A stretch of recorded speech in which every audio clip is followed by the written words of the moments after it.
INB news. Bharatiya Janata Party Khammam జిల్లా parliamentary అభ్యర్థి తాండ్ర వినోద్ రావుకు బీజేపీ నాయకులు కార్యకర్తలు ఘన స్వాగతం పలికారు. హైదరాబాద్ నుంచి వచ్చిన ఆయనకు నాయకన్ గూడెం దగ్గర ఘన స్వాగతం పలికారు. అక్కడి నుంచి కార్లలో ర్యాలీగా ఖమ్మం కాల్వ ఒడ్డు వద్దకు చేరుకోగానే వందలాది యువ కార్యకర్తలు బైక్ ర్యాలీతో స్వాగతం పలికారు. జై శ్రీరామ్, జై మోదీ, జై వినోద్ రావు నినాదాలతో ఖమ్మం మారుమోగింది. మయూరి సెంటర్ జెడ్పీ సెంటర్లోని అంబేద్కర్ విగ్రహానికి ఆయన పూలమాలలు వేసి అనంతరం బీజేపీ కార్యాలయంలో మాట్లాడుతూ గెలుపే లక్ష్యంగా పోరాడతామని క్లస్టర్ కన్వీనర్ ధర్మరావు చెప్పారు. ఖమ్మం పార్లమెంట్ను కూడా గెలిచి మోదీ సర్కార్లో 400 సీట్లలో ఖమ్మం సీటు కూడా ఉండేటట్లు గెలుస్తామని ధీమా జిల్లా అధ్యక్షుడు గెల్లా సత్యనారాయణ వ్యక్తం చేశారు. జై శ్రీరామ్, జై శ్రీరామ్. ఈరోజు నరేంద్ర మోడీ గారు, జేపీ నడ్డా గారు, కిషన్ రెడ్డి గారు, ధర్మారావు గారు వీరందరూ నన్ను నమ్మి విశ్వసించి ఖమ్మం ప్రజలకి మనం న్యాయం చేయొచ్చు, మనము ఖమ్మం ప్రజలకి ఏ విధంగా సహాయపడవచ్చు, కేంద్రంలో అనేక నిధులున్నాయి, అనేక స్కీమ్స్ ఉన్నాయి, అవి ఖమ్మం ప్రజలకి ఎలా అందాలి, ఎవరైతే మంచిదని వారు ఆలోచించి నన్ను ఎంపిక చేస్తున్నందుకు వారికి నేను కృతజ్ఞతలు తెలుపుకుంటున్నా. ఇప్పుడు మనకి ముందున్నది ఎలా మనం ముందుకు పోవాలి, ఎలా అయితే మన ప్రజలలోకి వెళ్ళాలి.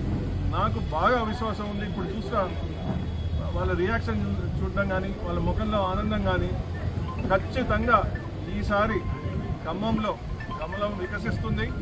దీనికి ఇప్పుడు ఉన్న ప్రజల ప్రేమ అదే నిదర్శనం. ఇప్పుడు మనం ఏమి చేయాలనేది లక్ష్యం.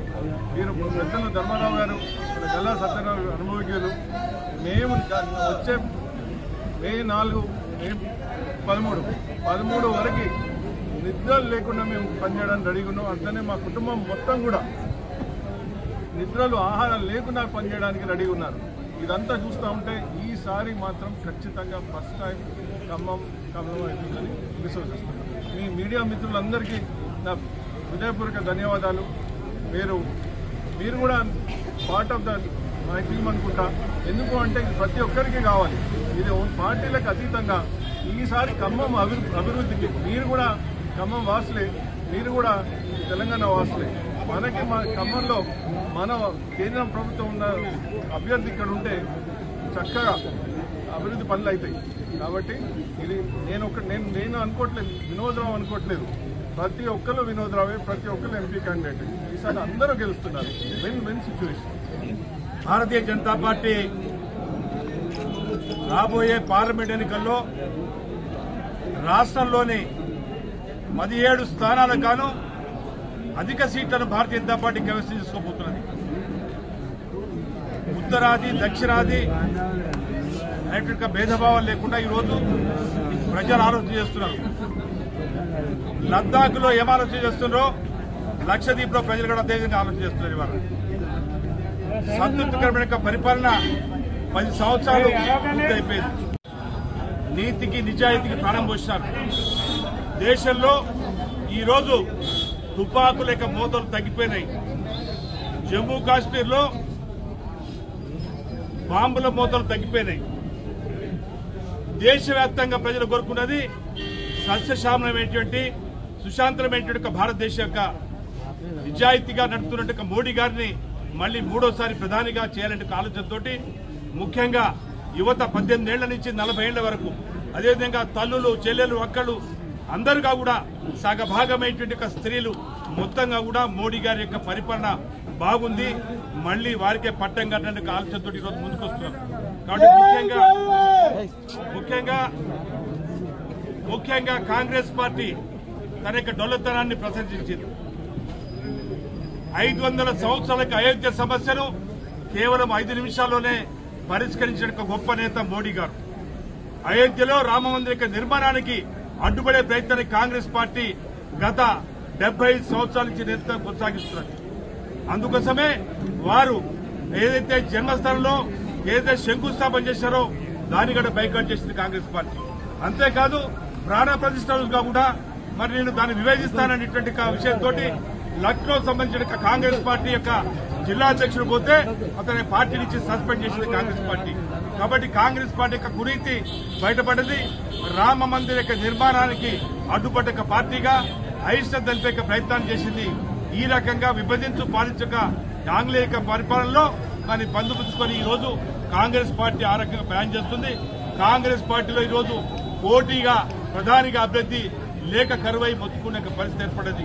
కాబట్టి ఏం చేసినప్పటికీ భారతీయ జనతా పార్టీ 400 బార్ 400 పై సీట్లను భారతీయ జనతా పార్టీ రాబోయే ఎన్నికల్లో ప్రజలు తీర్పైపోతున్నారు.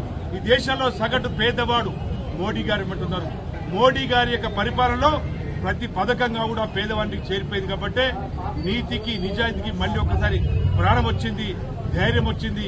ఆ రకంగా ముందుకెళ్లడం కోసం ఈ రోజు ఖమ్మం పార్లమెంటు స్థానాన్ని గత అనేక సంవత్సరాలుగా ఎర్ర జెండాలు తీవ్రమైన జెండాలు ఇక్కడ ఎగురుతున్నాయి. రేపు ఎగరబోయే జెండా భారతీయ జనతా పార్టీ.